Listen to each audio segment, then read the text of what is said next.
everyone, welcome to Rajiv Gandhi IAS Academy YouTube channel. நேத்து நம்ம economy செஷன்ஸ்ல சிலபஸை எப்படி அப்ரோச் பண்ணுறது, சிலபஸ்லேருந்து எந்த மாதிரி மாடல் கொஷின்ஸ் எல்லாம் கேட்டிருக்காங்க, அதை எப்படி ஈஸியாக படிக்கிறது அப்படின்றத பார்த்தோம். இன்றைக்கு நம்ம ஒரு புது மெத்தடை பார்க்க போகிறோம். அதாவது கொஷின்ஸ் அனாலிசிஸ் பண்ணுற மூலமாக நம்ம எப்படி சிலபஸை வந்து கவர் பண்ணலாம். இதை வந்து ரிவர்ஸ் என்ஜினியரிங் மெத்தட் அப்படின்னு சொல்லுவாங்க. அதாவது ஃபார்முலா நம்ம ட்ரெடிஷ்னல் மெத்தட் ஃபாலோ பண்ணாமல், சிலபஸ் புக் அப்படின்னு ஃபாலோ பண்ணாமல், ஃபஸ்ட்டு கொஷின்ஸ் எப்படி கேட்டிருக்காங்க, மாடல் கொஷின்ஸில் எந்த மாதிரி கேட்டிருக்காங்க. ஃபார் எக்ஸாம்பிள் பிளானிங் கமிஷன் எப்படின்னு எடுத்திங்கன்னா இயர்ஸ் வைஸ் கேட்டிருக்காங்களா, இல்லை அதை யார் தலைமை தாங்கியிருக்காங்க, இப்போது வந்து ரீசெண்டாக என்ன சேஞ்சஸ் கொண்டு வந்திருக்காங்க அப்படி கேட்டிருக்காங்களா, கரண்ட் அஃபேர்ஸில் ரிலேட்டடாக கேட்டிருக்காங்களா அப்படின்னு ஒரு அனலைசிஸ் பண்ணி அதன் மூலமாக சிலபஸை வந்து அப்ரோச் பண்ணுறது வந்து ரிவர்ஸ் என்ஜினியரிங் மெத்தட் அப்படின்னு சொல்லுவாங்க. ஸோ அதை தான் நம்ம இன்றைக்கி பண்ண போகிறோம். ஸோ இந்த 10 கொஷின்ஸ் மூலமாக நம்ம வெரைட்டி ஆஃப் டாபிக்ஸை வந்து கவர் பண்ண போகிறோம். So will know further delay, will get into the questions.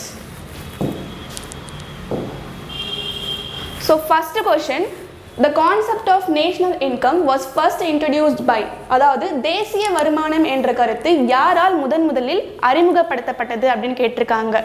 இந்த கொஷினை எப்படி அப்ரோச் பண்ணணும் அப்படின்னா, இதில் இருக்கிற பேசிக் டேர்ம், இம்பார்ட்டன்ட் கீ டேர்ம் என்ன அப்படின்னு பார்த்தீங்கன்னா நேஷ்னல் இன்கம்.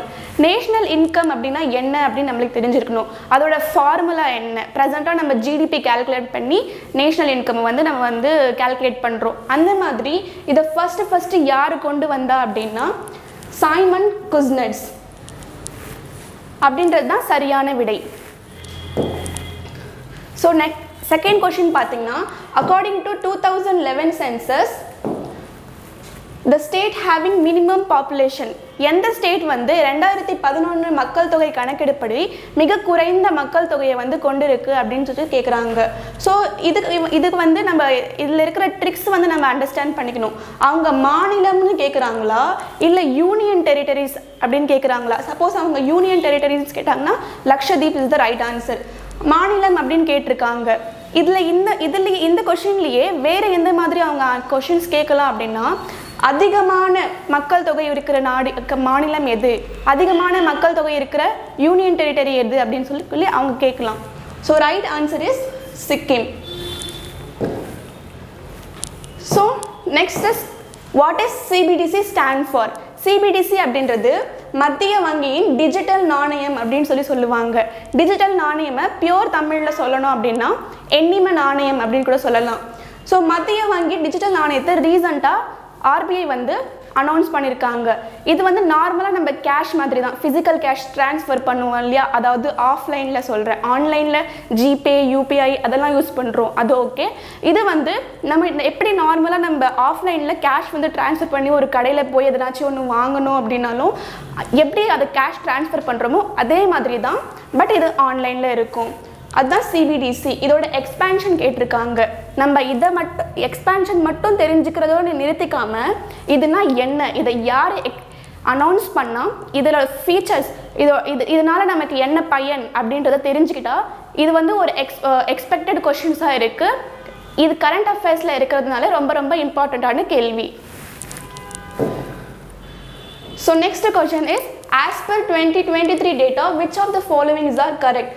அதாவது நமக்கு வந்து மகாரத்னா நிறுவனங்கள், நவரத்னா நிறுவனங்கள், மினிரத்னா நிறுவனங்கள் அப்படின்னு சொல்லிட்டு நமக்கு ஆல்ரெடி வந்து ஒரு கேட்டகரிஸ் பண்ணி வச்சுருக்காங்க. இந்த கொஷின்ஸ் அப்ரோச் பண்ணுறதுக்கு முன்னாடி ஃபஸ்ட்டு நம்மளுக்கு மகாரத்னா கம்பெனினா என்ன, மினிரத்னா கம்பெனினா என்ன, நவரத்னா கம்பெனினா என்ன அப்படின்னு சொல்லிட்டு ஒரு பேசிக்கான புரிதல் இருந்தால் போதும். அதை எப்படி கேட்டகரைஸ் பண்ணுறாங்க, எவ்வளோ இன்வெஸ்ட் பண்ணணும், எவ்வளோ ரிட்டர்ன்ஸ் வரணும் அப்படின்றத நம்ம தெரிஞ்சுக்கணும். ஸோ நம்மளுக்கு பேசிக்காக இங்கே என்ன கேட்டிருக்காங்கன்னா, ப்ரெசண்ட்டாக எவ்வளோ கம்பெனிஸ் வந்து இருக்குது. ஏன் இந்த கேள்வி வந்திருக்கு அப்படின்னா, ரீசெண்டாக மகாரத்னா கம்பெனிஸில் ஒரு சில கம்பெனிஸை வந்து அவங்க வந்து ஆட் பண்ணியிருக்காங்க. இவ்வளோ ரிட்டர்ன் வந்திருக்கு, இவ்வளோ இன்வெஸ்ட் பண்ணியிருக்கோம், இவ்வளோ வசூல் வந்து செஞ்சுருக்காங்க, அதனால இது வந்து மகாரத்னா கேட்டகரியில் வந்து நம்ம வந்து வச்சுருக்கோம்னு சொல்லி ஆட் பண்ணியிருக்காங்க. So Maharatna companies presently it is 12. So Navratna company எவ்வளோ இருக்குன்னா 14 இருக்குது. நெக்ஸ்ட் மினிரத்னா கம்பெனி வந்து 74 இருக்குது.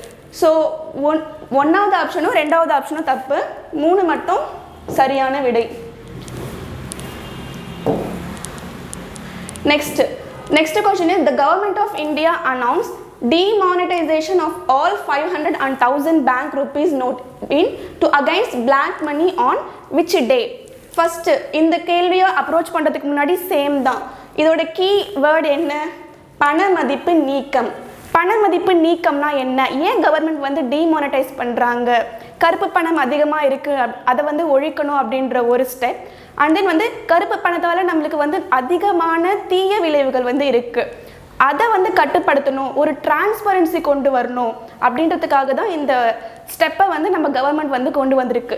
இது ரொம்ப ரொம்ப இம்பார்ட்டண்ட்டான ஒரு விஷயம் அப்படின்றதால இதை எப்போ அவங்க அனௌன்ஸ் பண்ணாங்க, இதோட ஃபெச்சர்ஸ் இதோட விளைவுகள் என்ன அப்படின்றத நம்ம தெரிஞ்சு வச்சுக்கிட்டா இந்த கொஷினை வந்து ஈஸியாக வந்து ஆன்சர் பண்ணிடலாம். So the right answer is 8 November 2016 அன்றைக்கி தான் இதை அனௌன்ஸ் பண்ணாங்க கவர்மெண்ட் ஆஃப் இந்தியா.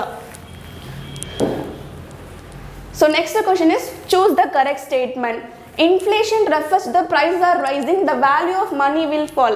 அதாவது பணவீக்கம் என்பது விலைவாசி உயர்வை குறிக்கிறது. So statement is very correct. அதாவது பணவீக்கம் அப்படின்னா நம்மளோட பொருளாதாரத்தில் இருக்கிற பொருட்களோட விலை வந்து அதிகமாகும். ஸோ அதனால் நம்மளுக்கு என்ன விளைவு வருது? பணத்தின் மதிப்பு குறையும். அது ப்ரைஸ் வந்து அதிகமாக ஆயிடுச்சு அப்படின்னா பணத்தோட வேல்யூ வந்து குறைஞ்சிடும் அப்படின்றாங்க. So first statement is right. So பணவாட்டம் என்பது விலை குறைவதையும் பணத்தின் மதிப்பு குறைவதையும் குறிக்கிறது. அதாவது டீஃப்ளேஷன் பற்றி பேசுகிறாங்க. இந்த ரெண்டு ஸ்டேட்மெண்ட்டில் நீங்கள் ஒரு விஷயத்தை நோட் பண்ணீங்கன்னா ரெண்டு ஸ்டேட்மெண்ட்லையும் அவங்க என்ன சொல்லியிருக்காங்க? பணத்தின் மதிப்பு வந்து குறையும்னு சொல்லியிருக்காங்க. அப்போ ஏதாச்சும் ஒன்று தப்பாக இருக்கும் அப்படின்னு சொல்லிட்டு நம்மளுக்கு ஸ்ட்ரைக் ஆகுது இல்லை? ரெண்டுமே டீஃப்ளேஷனாலும் பணத்தின் மதிப்பு குறையும், இன்ஃப்ளேஷனாலையும் பணத்தின் மதிப்பு குறையும் அப்படின்னு சொல்லியிருக்காங்க. ஸோ ஏதாச்சும் ஒன்று தப்பாக இருக்கும் அப்படின்னு நமக்கு தோணுது. இப்போ ஃபஸ்ட்டு ஸ்டேட்மெண்ட் கரெக்டாக இருக்குது. நம்மளுக்கு ஒரு இன்ஃப்ளேஷன்னா என்னன்னு தெரிஞ்சால் மட்டும் போதும், டீஃப்ளேஷன் வந்து இந்த கொஷனுக்கு ஈஸியாக நம்ம ஆன்சர் பண்ணிடலாம். ஸோ ரெண்டாவது ஸ்டேட்மெண்ட் வந்து தப்பு, ஃபர்ஸ்ட் ஸ்டேட்மெண்ட் வந்து கரெக்ட். ஸோ ரைட் பி, ஒன்று மட்டும் சரியானது. So 7th question, recommendation of the first finance commission covered which of the following period? அதாவது முதல் நிதி ஆணையத்தின் பரிந்துரைகள் எந்த ஆண்டுக்குள்ள கவர் பண்ணியிருக்காங்க அப்படின்னு சொல்லி கேட்குறாங்க. நம்ம இந்த கொஷினுக்கு அப்ரோச் பண்ணுறதுக்கு முன்னாடி ஃபர்ஸ்ட் ஃபினான்ஸ் கமிஷன்னா என்ன, இதுல இருந்து நம்ம பாலிட்டி சைடு கூட போகலாம். ஃபினான்ஸ் கமிஷனோட ஆர்டிக்கல் என்ன அப்படின்னு சொல்லிட்டு நம்ம எழுதலாம். ஆர்டிக்கல் 280 நம்ம கான்ஸ்டியூஷன் ஆஃப் இந்தியாவில் ஆர்டிகல் 280 வந்து ஃபினான்ஸ் கமிஷனை பற்றி பேசுது. ஸோ ஃபஸ்ட்டு ஃபினான்ஸ் கமிஷன் அப்படின்றது ரொம்ப ரொம்ப முக்கியமான ஒரு கமிஷன். ஸோ அப்போ அது வந்து எந்த இயரில் வந்து அவங்க வந்து செக்ரிகேட் பண்ணியிருக்காங்க அப்படின்னு பார்த்தீங்கன்னா 1952 to 1957 is the right answer.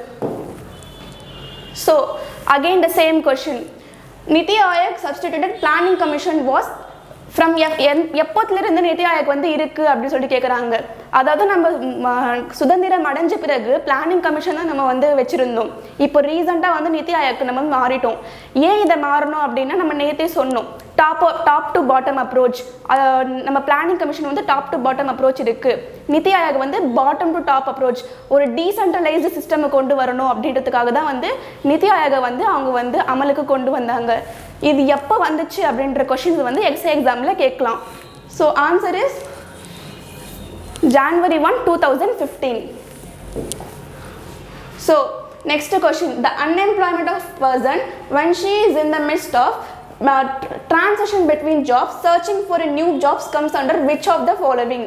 அதாவது ஒரு நபரின் வேலையில்லா திண்டாட்டம் அவர் வேலைக்கு இடையில் புதிய வேலையை தேடுவது பின்வரும் எந்த வகையின் கீழ் வரும் அப்படின்னு சொல்லி கேட்டிருக்காங்க. இந்த கொஷின் அப்ரோச் பண்ணுறதுக்கு முன்னாடி ஃபஸ்ட்டு அன்எம்ப்ளாய்மெண்ட்னா என்ன, ஏன் அன்எம்ப்ளாய்மெண்ட் வருது, மக்கள் தொகை அதிகரிப்புக்கும் அன்எம்ப்ளாய்மெண்ட்க்கும் ஏதாச்சும் சம்மந்தம் இருக்கா, அதோட டைப்ஸ் என்ன அப்படின்னு சொல்லிட்டு நம்ம அதை வந்து தெரிஞ்சுக்கணும். இதோட டைப்ஸ் இவங்க கொடுத்துருக்காங்க. இந்த ஜஸ்ட் ஆன்சர் கொஷின் ஆன்சர் அப்படின்னு போகாமல் கொடுத்துருக்கிற ஆப்ஷனில் ஒவ்வொரு ஆப்ஷனுக்கும் உட்காந்து நீங்கள் அனலைஸ் பண்ணிங்க அப்படின்னா இனிமேல் கேட்கக்கூடிய கேள்விகளையும் நீங்கள் ஈஸியாக அப்ரோச் பண்ணிடலாம். ஸோ இதுக்கான சரியான விடை வந்து ஃப்ரிக்ஷனல் அன்எம்ப்ளாய்மெண்ட், அதாவது உராய்வு வேலையின்மை அப்படின்றது இது கூட சரியான answer. So next last question, electricity gas water supply comes under which sector? ரொம்ப பேசிக்கான கேள்வி. நம்ம பிரைமரி நம்ம ஸ்கூல்லேருந்து படிச்சுட்டு வந்திருப்போம்.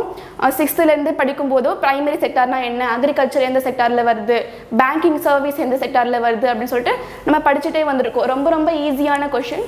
எலக்ட்ரிசிட்டி கேஸ் அண்ட் வாட்டர் வந்து செகண்டரி செக்டாரில் வரும். பிரைமரி செக்டாரில் அப்போ என்ன வரும்?